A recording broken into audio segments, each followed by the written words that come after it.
प्रकार पूरे ब्रज में नंद नंदन ब्रजेंद्र नंदन श्री गोपाल कृष्ण श्री हंसी ठिठोली से लेकर विरह रुदन कर अपने अनंत अनंत जन्मों के किए का प्रायश्चित करते हुए देवी देवता सा मानो ब्रज में उतर पड़े हैं। लेकिन कृष्ण कन्हई इन गोपियों की दासता में अपने आप को भाग्यवान समझ रहे हैं। गर्गाचार्य जब गोपियों की इस दशा को बंसी समर्पित कर लौटते देखा, ये तो नंदलाल के लाला से गोबर उठवा रही हैं, टोकरियां उठवा रही हैं। जरूर जो बड़े बड़े अमलात्मा विमलात्माओं के वैदिक विप्रों के मंत्रों से शीघ्र प्रकट नहीं होते, इन गोपियों के गोबर उठा रहे हैं। निकट चले आए और आकर के पूछ बैठे, अरे गोपियां, हम तो यम नियम आसन प्राणायाम करते करते अनेक जन्म गुजार दिया, लेकिन यह सौभाग्य जो तुम्हें मिला हमें कभी नहीं मिला। कौन सी ऐसी तू मार्ग जानती है? कौन सा ऐसा उपाय तुझे हाथ लग गया है कि परब्रह्म पुरुषोत्तम लीला पुरुषोत्तम तेरे एक पुकार पर गायों के गोबर की ये टोकरियां उठाने के लिए मचल करके दौड़ पड़ता है? कहीं विलंब न हो जाए, दूर से पुकारता है। गोपियों के पुकार पर, आप सबकी पुकार पर अभी आया। गोपियों ने कहा, बाबा हम कोई तंत्र मंत्र जंत्र, कोई सिद्धांत, कोई उपाय नहीं जानती, बस इतनी सी बात है कि न आंखों में नींद है न पेट में भूख है। जब तक लाल नंदलाल का दर्शन नहीं कर लेती तब तक चैन नहीं।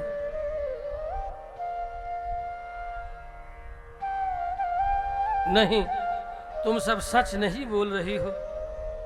गर्गाचार्यों को लगा कि ये सब गोपियां हमसे छिपा रही हैं, जरूर कोई न कोई मंत्र जानती होंगी, कोई न कोई तंत्र जानती होंगी, तभी तो ये पूर्ण ब्रह्म लीला पुरुषोत्तम एक पुकार पर इन गोपियों के पीछे भागे भागे दौड़ता है।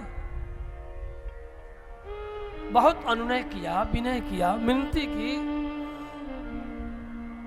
सच कहो बात क्या है गोपियों? कहा, बाबा कुछ नहीं, हमें कुछ नहीं आता, बस कृष्ण को देखे बिना, नंदलाल को देखे बिना चैन नहीं, इतनी सी बात है। जीवन धन्य है उस जीव का जो परमात्मा से इस प्रकार निर्हेतु की प्रेम में पगा हुआ है।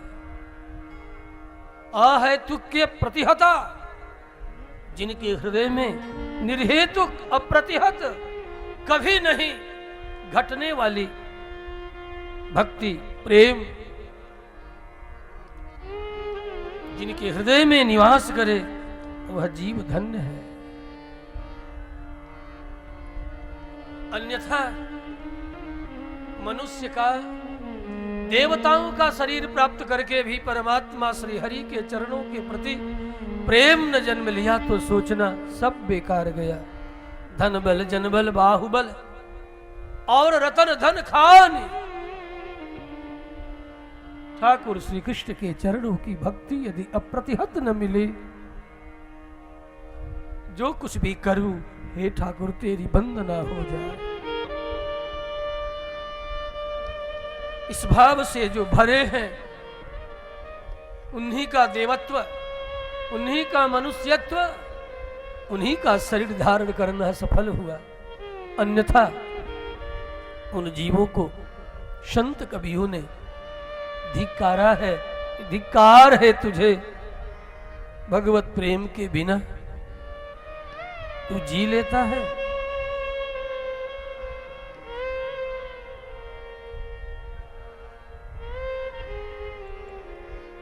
संत कवि हमारी जन्मभूमि के अत्यंत निकट आज से लगभग 150 वर्ष पूर्व सिद्धात्मा महात्मा संत कवि देवाराम बाबा हुए, जिनकी जन्मभूमि पर 2 वर्ष पूर्व यज्ञ संपन्न हुआ। वे इस संदर्भ में एक बड़ा सुंदर पद गाया करते थे। दीपचंदी में आबद्ध है। प्रेम बिना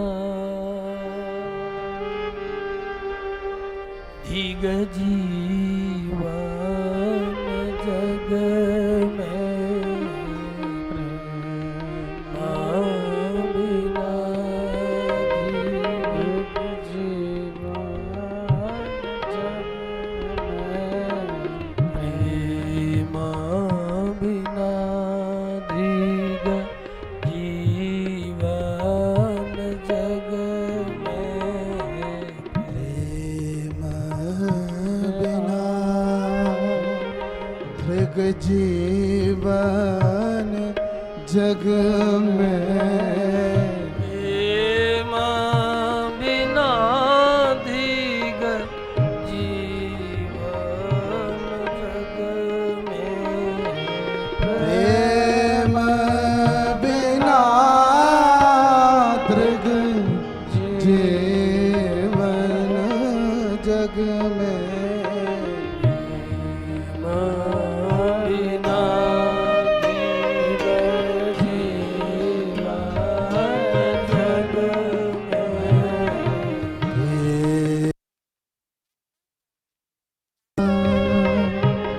धिग जीवन जग में। कहा करते यदि उस परमात्मा का प्रेम चाहते हो तो एक काम करो। क्या?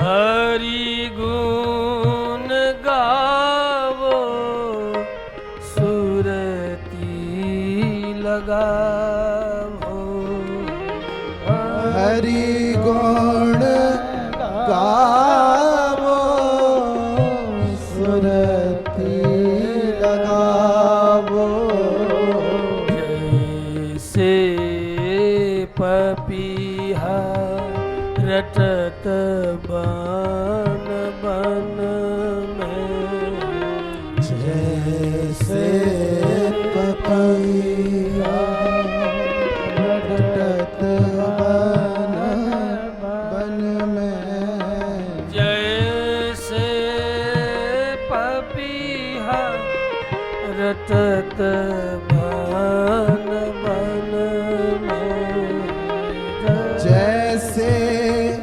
पपीहा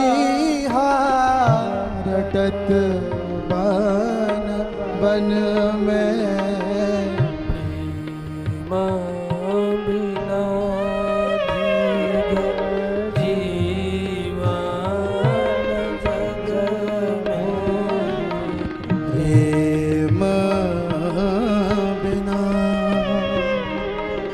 जीवन जग में,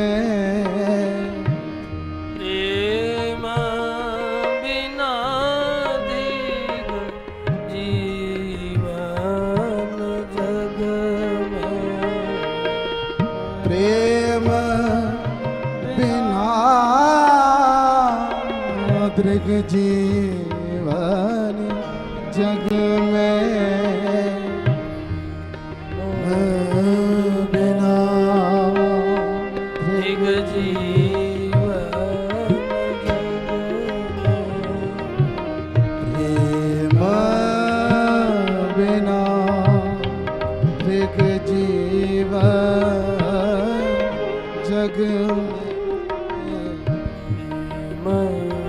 बिना प्रेम के बिना जीवन संसार में धिक्कार के योग्य है।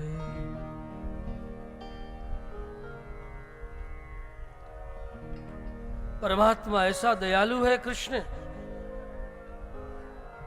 गाये रे भांति तो भी दौड़ पड़ते। पुरुषे गोधन हूं कृतैः स्तुति सदैः मौनम विधत्से विधाम दास्यम गोकुल पुंसली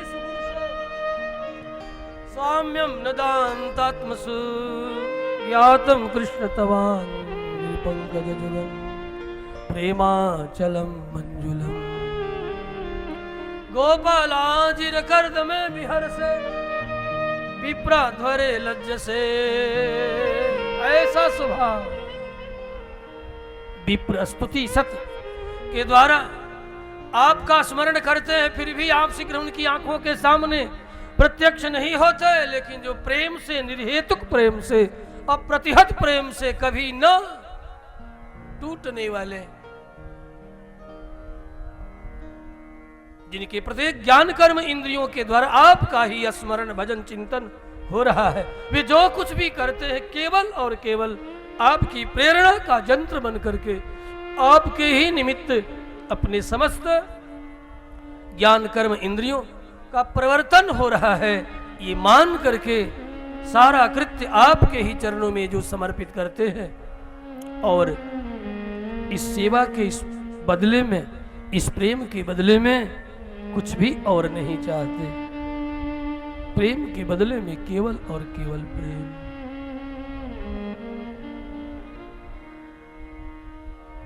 जब उसके लिए कुछ किए बिना रह न सको, लोग पूछते हैं कि प्रेम किसे कहते हैं। बड़ा ही सरल परिभाषा, बहुतों ने, शास्त्रकारों ने बहुत सी बातें कही हैं, लेकिन अब तक हमें जो बात समझ में आई है, जब अपने आराध्य कृष्ण के प्रति कुछ किए बिना रह न सको, क्या करूं क्या करूं, यज्ञ करूं, याजन करूं, विप्रों की सेवा करूं, आराधना करूं, क्या करूं, दिन रात क्या करूं, और जो कुछ भी करूं, जो कुछ भी वह करे, करोमि यद्यत् सकलम परस्मै, सब उन्हीं के चरणों में समर्पित कर निश्चिंत हो जाए। बदले में कुछ भी आकांक्षा न रखे।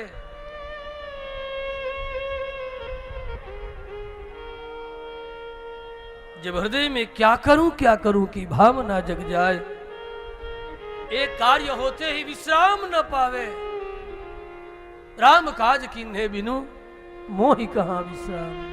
दिन रात आज ये हुआ, कल ये हो जाए। आज भगवत आराधना के निमित्त इस भोग का निर्माण हुआ, कल ये बने, यज्ञ हो रहा है, नित्य नए नए व्यंजन भगवान के भोग के लिए और पुनः विप्रों के प्रसाद के लिए, अतिथियों के प्रसाद के लिए नित्य नए नए भोग का निर्माण। आज क्या बन रहा है ठाकुर के लिए, बिना जाने रह न सके। आज ये बना, कल ये बने।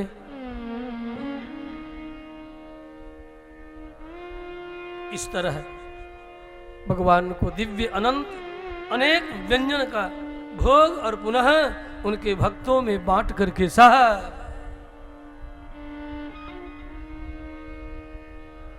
तृप्त कर दे। क्योंकि भगवान कहते भी हैं कि मैं अर्चा विग्रह रूप में अपने भक्तों के जिह्वाग्र पर बैठ करके ही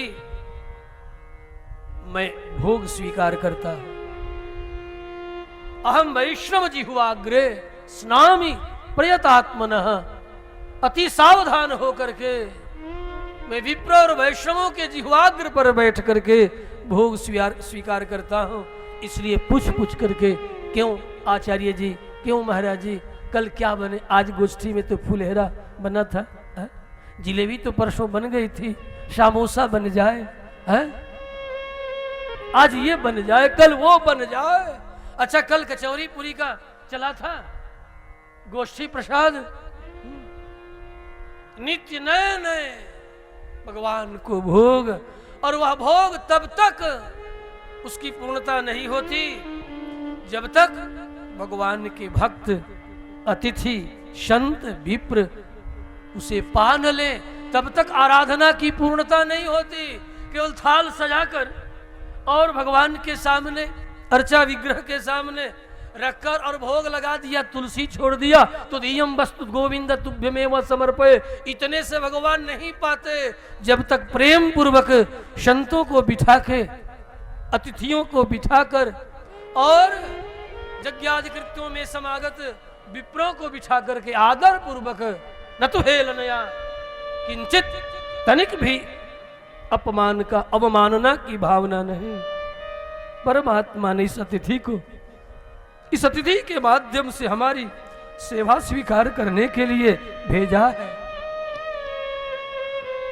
भले ये दिखे ये तो फला गांव का मेरा भगत है, नहीं, परमात्मा की प्रेरणा से उस रूप में ठाकुर अब तुम्हारी सेवा स्वीकार करने के लिए, तुम्हारी आराधना स्वीकार करने के लिए परमात्मा कर चरण विशिष्ट उस भक्त के रूप में तुम्हारी इस यज्ञ क्षेत्र में भेज दिया है। तुम ये भावना, ये आराधक की भावना, ये प्रेमियों की भावना होती है। और उसके लिए मैं क्या करूं, क्या करूं?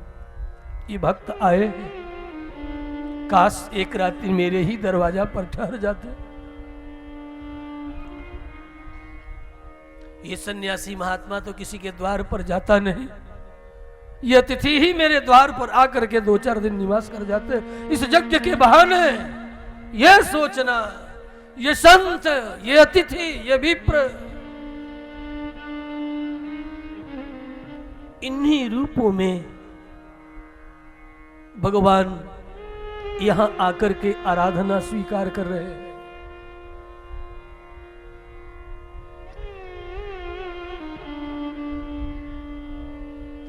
इसलिए विश्वपुरा ग्रामवासियों के लिए विशेष निर्देश है, इस यज्ञ क्षेत्र में आए हुए सभी अपने संतों, अतिथियों और विप्रों का तहे दिल से सम्मान पूर्वक, परमात्मा ने जो कुछ भी दिया है, जुटाया है, बहुत दिया है, बहुत उसने कृपा की है, उसी ने दिया है, तो हम दिए जा रहे हैं। हम दानी बन बैठे हैं। अरे तुम कौन हो देने वाले? भिखारी सारी दुनिया, दाता एक राम। संत, एक आपके क्षेत्र के कवि ने कहा, भिखारी सारी दुनिया, दाता एक राम। वही दे रहे हैं। तो भाव में भर करके, जैसे कि क्यों आज इधर ये सब तो भगवान को भोग लगा, विप्र सब पाए ना। हा? आज गोष्ठी में क्या थे? सवेरे सवेरे, हाँ, सादा सादा खिचड़ी, पापड़, अचार, दही, सवेरे सवेरे। कल फुलहेरा, ओ दाक्षिणात्य फुलहेरा, ओ बना था ना। हाँ।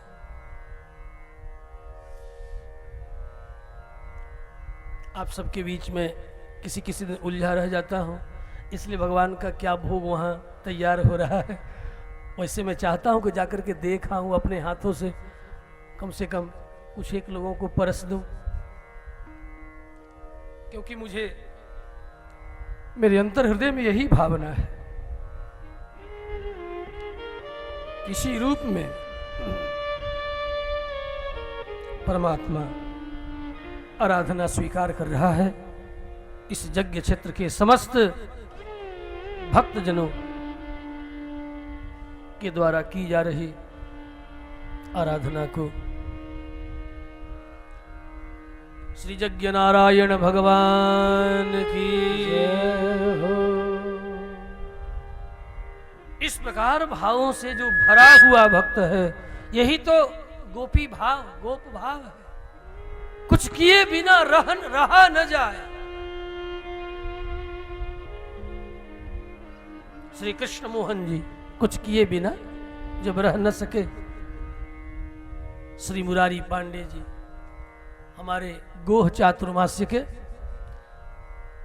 प्रधान यज्ञमान और मेरी कुटी, 2008 में जब चातुर्मास्य किया था, वो पीछे देखो खड़े हैं, हरे हरे रंग का वो लगाए हुए, 2008 में चातुर्मास्य हुआ था। पंडित अखिलेश मिश्र जी भी आप पधारे थे। हाँ,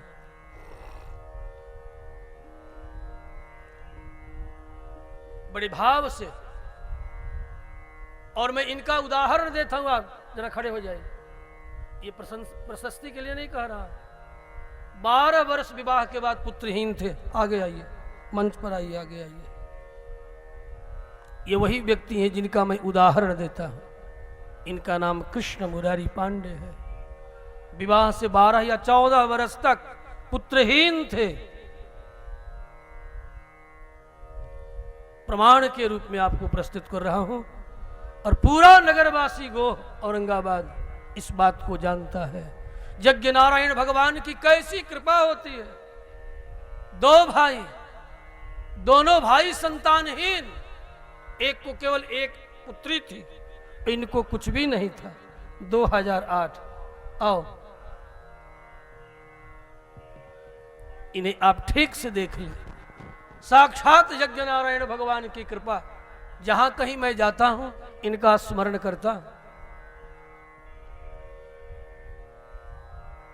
12-14 वर्षों के बाद हमने कहा था लक्ष्मी नारायण महायज्ञ मुरारी हुआ है, इसलिए लक्ष्मी नारायण भगवान ही आएंगे।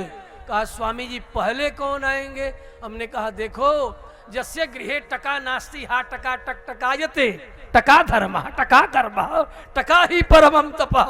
इसलिए लक्ष्मी नारायण यज्ञ में पहले लक्ष्मी है। अच्छा स्वामी जी, पहली बेटी, उसके बाद बेटा, क्रमशः प्रथम पुत्री, और ठीक उसके 3 वर्ष बाद पुत्र का जन्म हुआ, और वे दोनों स्वस्थ हैं। बेटी आज 9 वर्ष की है या 10 साल की? 10 वर्ष की पुत्री, और बेटा 8 साल का पुत्र है। उस 8 के यज्ञ का प्रतिफल सारे गोहवासियों ने निवेदन किया था, स्वामी जी किसी और को कुछ मिले या न मिले, मुरारी पांडे को संतान का आशीर्वाद अवश्य प्राप्त हो। हमने दोनों हाथ उठा के यज्ञ नारायण भगवान से कहा था कि प्रभु, यदि यह कर्म, यदि यह फल नहीं प्राप्त होगा तो आपकी प्रतिष्ठा के साथ साथ वैदिकी प्रतिष्ठा डूब जाएगी। बचा लो अपनी और धर्म की प्रतिष्ठा। और विलंब नहीं हुआ। जाइए विराजिए।